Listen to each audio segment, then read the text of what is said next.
నమస్కారం. ఇప్పుడు ఇరాన్‌లో జరుగుతున్నటువంటి ప్రతిషేధం కేవలం ఏదో నిత్యావసర వస్తువుల కోసమో, కూరగాయల కోసమో నిశ్చయంగా కానే కాదు. ఒక కరుడుగట్టిన ఇస్లామిక తీవ్రవాద భరణాధికారుల నుంచి విముక్తి కోసం జరుగుతున్నటువంటి ఒక పోరాటం. ఇంతకుముందు మెహసా అమిని అనే ఒక యువతిని హిజాబ్ ధరించని కారణంగా అతి దారుణంగా చంపేసిన తర్వాత జరిగినటువంటి ఆ ప్రతిషేధం కూడా అది కేవలం హిజాబ్ నిషేధించాలనో లేదా ఆమెకు న్యాయం జరిపించాలనో కాదు. నిశ్చయంగా ఈ ఇస్లామిక తీవ్రవాద భరణాధికారుల కరుడుగట్టిన చేతుల్లో నుంచి వాళ్ళ కరుడుగట్టిన భరణం నుంచి విముక్తి పొందడానికి చేసినటువంటి పోరాటం. కానీ ఎప్పుడు కూడా ప్రజలు కేవలం ప్రతిషేధం చేయగలుగుతారు కానీ అక్కడ పరిపాలిస్తున్నటువంటి భరణాధికారులను సైన్యాన్ని ఎదిరించి సైన్యాన్ని ఓడించి అధికారం చేజిక్కించుకోగల ధైర్యం కానీ దానికి సరిపడా ఆయుధాలు కానీ సాధారణమైనటువంటి ప్రజల దగ్గర ఉండదు. కాబట్టి ఈ కరుడుగట్టిన సైన్యం ఏదైతే ఉంటుందో అది అతి దారుణంగా అలాంటి వాళ్ళను అణిచివేస్తుంది. ప్రపంచ చరిత్రలో మనం చాలా సందర్భాల్లో చూసాం ఇది. అదే చైనాలో తియాన్మెన్ స్క్వేర్ లో జరిగినటువంటి ఆ యువకుల ప్రతిషేధాన్ని కూడా వాళ్ళ మీద ట్యాంకులను నడిపించేసి వాళ్ళను అతి దారుణంగా అణిచివేశారు. ఇలాంటి ప్రతిషేధాలు ఎప్పుడు విజయం సాధిస్తాయి అంటే బయట ఉన్నటువంటి ఏదైనా దేశం కానీ ఏదైనా శక్తులు కానీ వాళ్లకు ఆయుధాలు ఇవ్వడమో లేదా వాళ్లకు బలం చేకూర్చే విధంగా వాళ్లకు సహాయపడడమో చేస్తే తప్ప ప్రజల యొక్క ఈ ప్రతిషేధం గెలవడానికి అవకాశం లేదు. కాబట్టి ఇప్పుడు ఇరాన్లో జరుగుతున్నటువంటి ఈ ప్రతిషేధం కానీ ఈ పోరాటం కానీ ఈ ఇస్లామిక తీవ్రవాదం నుంచి వాళ్ళు కోరుకుంటున్న విముక్తి కలుగుతుందా? ఈ సైన్యం భయపడిపోయి ఆ భరణాధికారులు అక్కడి నుంచి పారిపోతారా? లేదా సాధారణమైనటువంటి జనాలు వాళ్లను చెక్కించుకొని వాళ్లను తరిమి కొడతారా అన్నది అది సాధ్యపడుతుందా అంటే నిశ్చయంగా అది సాధ్యపడడం అన్నది చాలా కష్టం. ఎందుకంటే ఇప్పుడు బయట నుంచి అమెరికా డొనాల్డ్ ట్రంప్ కూడా ఏదో పెద్ద పెద్ద డైలాగులు విసిరాడు, హెచ్చరికలు జారీ చేశాడు ఖుమైనీకి. వీళ్ళని ఇంత దారుణంగా అణిచివేయకపోతే వాళ్ళ ప్రతిషేధానికి మీరు సహకరించి ఆ పరిణామాలను సరిదిద్దకపోతేనే మేం అందులో రంగంలోకి దిగుతామని, బాంబులతో మేము సిద్ధంగా ఉన్నామని ఇలాంటివి ఆయన చెప్పారు. కానీ అది ఆయన చేస్తారన్న విశ్వాసం ఎవరికీ లేదు. ఎందుకంటే అమెరికా ఎప్పుడు కూడా ఇరాన్ అన్న ఇలాంటి ఇస్లామిక తీవ్రవాదంతో నిండిపోయినటువంటి దేశాన్ని పూర్తిగా అణిచివేయాలని అమెరికా కూడా కోరుకోదు. కేవలం ప్రపంచంలో అది ఎవరైనా కోరుకుంటారు అంటే అది కేవలం ఒక ఇజ్రాయిల్ మాత్రమే. ఈ ఇజ్రాయిల్ యొక్క ఆ సంఘటనలు ఇరాన్ ఎలా ఉపయోగించుకోవాలనుకుంది అంటే ఈ సున్నీల ఏదైతే ఇస్లామిక దేశాలు ఉన్నాయో వాళ్లను ఇజ్రాయిల్ వైపు రెచ్చగొట్టి ఇజ్రాయిల్తో యుద్ధం చేయించాలన్నది ఇరాన్ యొక్క ఆలోచన. అందుకే వాళ్ళు ఈ హిజ్బుల్లాకు ఆయుధాలు డబ్బు ఇచ్చి అటు హౌతీలకు ఆయుధాలు డబ్బులు ఇచ్చి ఈ సున్నీలను ఒక విధంగా రెచ్చగొట్టి ఇజ్రాయిల్తో యుద్ధం చేస్తే ఇరాన్కు లాభం ఉంది. అందుకే ఇరాన్ ఈ ప్రయత్నాలు చేసింది. కానీ అందులో సున్నీలు వీళ్ళకంటే తెలివైన వాళ్ళు కాబట్టి వాళ్ళు విని ఉచ్చులో వాళ్ళు ఇజ్రాయెల్తో యుద్ధం చేయడానికి ఈ సున్నీలు సిద్ధపడలేదు. ఎందుకంటే వాళ్ళకి తెలుసు 1970 ఆ దశకంలో ఈ సున్నీలందరూ 7 దేశాలు కలిసి ఇజ్రాయెల్ దగ్గరికి యుద్ధానికి వెళ్తే అందరినీ తరిమి కొట్టాడు ఇజ్రాయెల్. అది వాళ్ళకి తెలుసు. ఇప్పుడు ఇంకా వాళ్ళ శాస్త్రీయ పరిజ్ఞానం కానీ ఆర్థికంగా కానీ ఇజ్రాయెల్ ఇంకా చాలా పటిష్టంగా సిద్ధమైంది ఆ దేశం. కాబట్టి ఇప్పుడు ఇజ్రాయిల్ దగ్గరికి వెళ్తే మనకు ఎదురు దెబ్బ తాకుతుంది తప్ప మనం ఎలాంటి గెలుపు కాదు కదా. అసలు మన దేశాల ఉనికికే ప్రమాదం వస్తుందని సున్నీలకు బాగా తెలుసు. కాబట్టి ఇరాన్ ఎంత రెచ్చగొట్టినా కూడా వాళ్ళు సున్నీలు ఇజ్రాయిల్ వైపుకు వెళ్ళలేదు.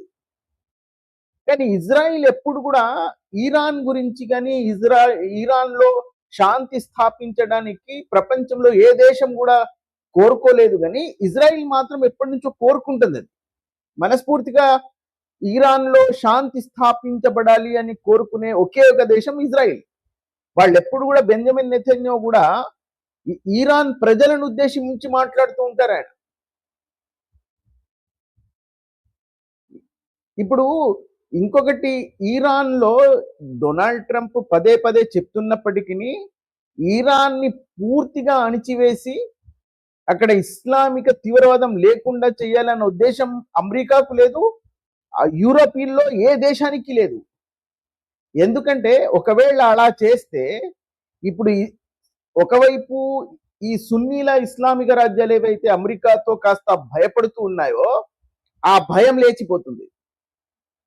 ఇప్పుడు ఒకవేళ ఇరాన్ అణిచివేయబడితే ఇక వాళ్లకు పెద్ద శత్రువులు ఎవరు ఉండరు సున్నీలకు. కాబట్టి అమెరికాకు కూడా వాడు భయపడకుండా అమెరికాకే ఎదురు తిరిగే అవకాశాలు ఉండవచ్చు.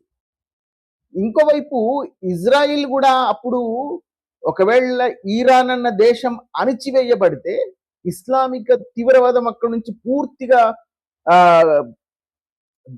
లేకుండా ఆ దేశంలో ప్రక్షాళనం జరిగితే అమెరికాకు కూడా ప్రమాదమే. ఎందుకంటే ఇజ్రాయిల్ కూడా అమెరికాకు భయపడదు. అందుకే ఈ ప్రపంచంలోని వీళ్ళెవ్వరు కూడా ఇరాన్ ఇలా ఇస్లామిక తీవ్రవాదంతో రగిలిపోతూ ఉండాలని కోరుకునే దేశాలు ఇవన్నీ. పైకి అలా మాట్లాడుతూ ఉంటారు కానీ వాళ్ళ కారణాలు వాళ్ళకున్నాయి. ప్రత్యేకంగా అమెరికాకు ఎట్టి పరిస్థితుల్లోనూ ఇరాన్లో శాంతి స్థాపించబడాలని అమెరికా కోరుకోదు. మనస్ఫూర్తిగా అక్కడ శాంతి స్థాపించబడాలని కోరుకునే ఏకైక దేశం ఇజ్రాయిలే. ఎందుకంటే వాళ్లకు ఇరాన్తో ఎప్పటికీ కూడా ప్రమాదం ఉంది అని తెలుసు. వాళ్ళను గెలవడం కాదు, వాళ్లకు కొన్ని నష్టాలు జరగవచ్చు. ఇప్పుడు ఇజ్రాయిల్ ఒంటరిగా ఇరాన్ను మొత్తం ధ్వంసం చేయడం అన్నది కూడా సాధ్యపడదు. దానికి అమెరికా సహకారం కావాలి. అమెరికా అది సహకరించదు, పైకి చెప్తూ ఉంటుంది. ఎందుకంటే రేపు ఒకవేళ ఇరాన్ మొత్తం అణిచివేయబడి అక్కడ ఇస్లామిక తీవ్రవాదం లేకపోయి ఉంటే ఇజ్రాయిల్ అన్న దేశం కూడా అమెరికాకు భయపడదు.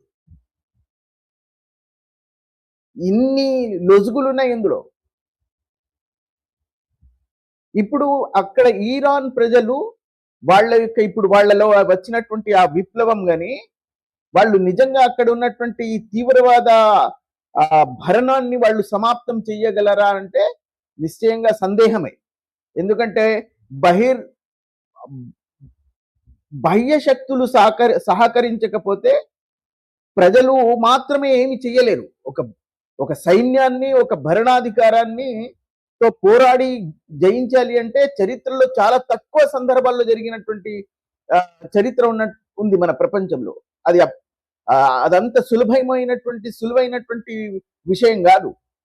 వాళ్ళిప్పుడు మెహసామిని కాలంలో 2018లో మెహసామిని కాలంలో 600కు పై స్త్రీలను చంపేశారు, అణిచివేశారు. ఇప్పుడు నిజంగా ఈ ప్రక్షోభం, ప్రతిషేధం ఏదైతే వస్తుందో దాంట్లో దాదాపుగా ఇరాన్ యొక్క సైన్యం దాదాపు 2000 మందిని చంపేయాలి. కానీ కేవలం 10-12 మందితోనే అది సమాప్తమైంది. కాబట్టి ఇరాన్ యొక్క ఆ ఆవేశం కానీ ఆ అహంకారం కానీ ఇప్పుడు కాస్త అణిచివేయబడింది అన్నది వాస్తవం. ఎందుకంటే ఒకవైపు హిజ్బుల్లా మొత్తం ఉనికి లేకుండా పోయింది, హౌతీలు కూడా దారుణాతి దారుణమైనటువంటి స్థితిలో ఉన్నారు. పైగా ఇజ్రాయిల్ వాళ్ళ యొక్క అణ్వాయుధాలపై అమెరికా, ఇజ్రాయిల్ కలిసి దాడి చేసింది.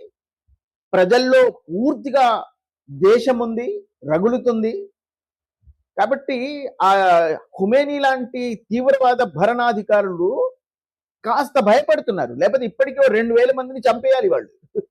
కానీ కేవలం 10-12 మంది మాత్రమే చనిపోయారు. ఇంత పెద్ద ప్రక్షోభం, ప్రతిషేధం వస్తున్నప్పటికీ ఇరాన్లోని ప్రతి నగరంలో జనాలు మొత్తం రోడ్ల మీదకి వచ్చారు. కానీ దీనివల్ల వాళ్ళు భరణాన్ని చేజిక్కించుకుంటారా? ఈ ఇస్లామిక తీవ్రవాద భరణాధికారులను తరిమి కొట్టగలుగుతారా అంటే అది స్పష్టంగా మనం చెప్పలేము. అది కేవలం ప్రజల ద్వారా, ఇరానియన్ ప్రజల ద్వారా సాధ్యపడదది. బాహ్య శక్తులు ఏదైనా ఆయుధాలతో కానీ లేదా వేరే విధంగానైనా వాళ్లకు సహాయం చెయ్యగలిగితే మాత్రమే అది సాధ్యపడుతుంది, లేకుంటే సాధ్యపడదు అది. ఎందుకంటే ప్రజలు రిక్త హస్తాలతో పోరాడుతున్నారు. సైన్యం దగ్గర ఆయుధాలు ఉన్నాయి. ప్రజల సంఖ్య ఎక్కువ ఉండొచ్చు, సైన్యం సంఖ్య తక్కువ ఉండవచ్చు, కానీ మరణాయుధాలు సైన్యం దగ్గర ఉన్నాయి. వీళ్ళు రిక్త హస్తాలతో తమ పోరాటాన్ని చేస్తున్నారు. పైగా వాళ్ళ దగ్గర అధికారం ఉంది, వీళ్ళ దగ్గర అధికారం లేదు. ఇన్ని సమస్యలు ఉంటాయి. గడాఫీని వాళ్ళు అంత వీధుల్లో తరిమి కొట్టి చంపారు అంటే వాళ్లకు ఆయుధాలు వేరే బాహ్య దేశాల నుంచి అందించబడ్డాయి. అమెరికా లాంటి దేశాలు సహకరించాయి, ఆయుధాలు ఇచ్చాయి, కాబట్టి అది జరిగింది. ఇక్కడ కూడా ఇది జరగాలి అంటే, కానీ ఇది అమెరికా కోరుకోదు, పాశ్చాత్య దేశాలు ఏది కోరుకోవు, ఒక్క ఇజ్రాయెల్ తప్ప. కానీ ఇజ్రాయెల్ అది చేయడానికి కొన్ని పరిమితులు ఉన్నాయి ఇజ్రాయెల్కి, కాబట్టి అది చెయ్యదు. ఇప్పుడు ఈ ప్రతిషేధం ఇలాగే అణిచివేయబడుతుందా, లేదా అక్కడ భరణాధికారులను చేజిక్కించుకొని తరిమి కొట్టి అక్కడ ఒక స్వేచ్ఛాయుతమైనటువంటి ప్రభుత్వం ఏర్పాటు చేయబడుతుందా, ప్రజలకు ఇస్లామిక తీవ్రవాదం నుంచి విముక్తి కలుగుతుందా అంటే అది కాలమే నిర్ణయించాలి. వేచి చూడాలి మనం.